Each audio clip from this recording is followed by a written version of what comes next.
गोस्वामी जी आगे कहते हैं, क्षेत्रु अगम गढ़ु गाढ़ सुहावा, सपने हु नाही प्रति पची छी पावा। सेन सकल तीरथ बर बीरा, कलुष अनिक दलन रणधीरा। जैसा कहा गया, राजा के सप्तांग में एक अंग होता है किला। प्रयाग का जो पुण्य क्षेत्र वह सुंदर किला है, वहां पाप का प्रवेश नहीं है। दुर्गम मजबूत और सुंदर गढ़ यानी किला है, जिसको स्वप्न में भी पाप रूपी शत्रु नहीं पा सके। संपूर्ण तीर्थ यानी जितने संसार के तीर्थ है वही उनकी सेना है, वही उनकी सेना है।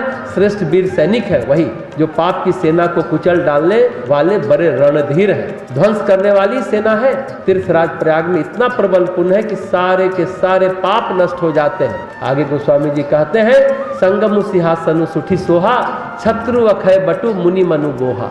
चवर जमुन अरु गंग तरंगा, देखी हो ही दुख दारिद भंगा। गंगा यमुना और सरस्वती का संगम है, उनका अत्यंत सुशोभित सिंहासन है। गंगा यमुना और सरस्वती जहाँ मिलती है उस मध्य धार में महाराज बैठे हैं, सुशोभित हो रहे हैं तीर्थराज। राजा का तो छत्र होता है, तो छत्र कौन है?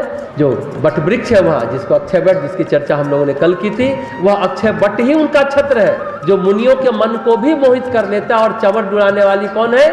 तो चंवर डुलाने वाली है गंगा और यमुना की तरंगे। उनके श्याम और श्वेत भंवर है, जो है वो चंवर है, जिनको देखकर ही दुख और दरिद्रता नष्ट हो जाती है, विलीन हो जाती है। तो राम भगवान जो स्वयं अखिल कोटि ब्रह्मांड नायक है और राजा भी हुए, स्वयं तीर्थराज प्रयाग को राजा के रूप में देखते हैं, निहारते और सोचते हैं, ऐसा राजा तो हो ही नहीं सकता जहाँ पाप का प्रवेश नहीं होता। संसार के जितने भी राजा होते हुए केवल आपको अर्थ और काम दान में दे सकते हैं। जो भी राजा है आपको पैसा देगा, आपकी कामना की पूर्ति करेगा।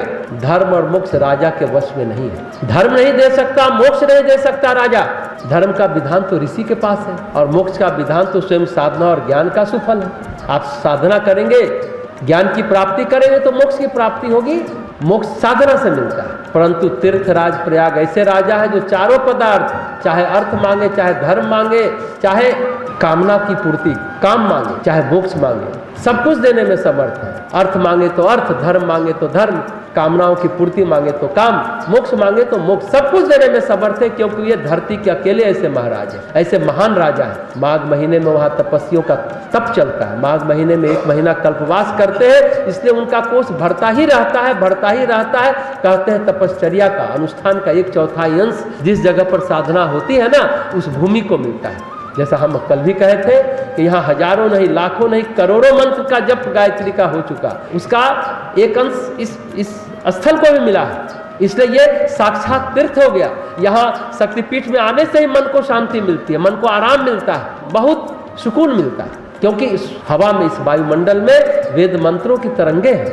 वो तरंग आप ग्रहण करते हैं, सांस के द्वारा उस सुवास को ग्रहण करते हैं, उस सुगंध को ग्रहण करते हैं, मन आह्लादित होता है, उत्साहित हो जाता है।